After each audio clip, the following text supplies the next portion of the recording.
Hey, it's Kate with WTI. Now, if you're looking for something to do on your next girls' night, this candle making kit from KQU will blow away your guests. This comes with everything you need to have an awesome evening with friends. It's equipped with enough stuff to make 8 different candles. So you have 4 glass jars and 4 nice little black tins. You have a bunch of soy wax, and it even comes with the melting pot. So this is adjustable depending on what you're putting in here. So you can use the wax that comes with it, but you can also use this for all kinds of different things, even paraffin wax.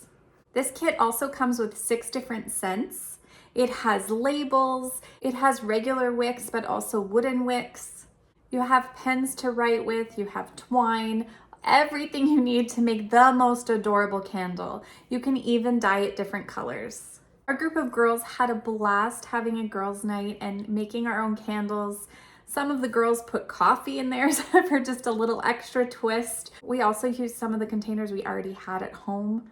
What I love about this kit is that you can do it, but then you can reuse it over and over again. It comes with all kinds of stuff, but then you can use your own wax with it after. We were so blown away by the quality of everything in here. It has a really great selection of smells, and it's user-friendly, very easy to figure out. So if you're ready to host the most epic girls' night, I definitely think you're gonna wanna check out this kit, and that's my point of view.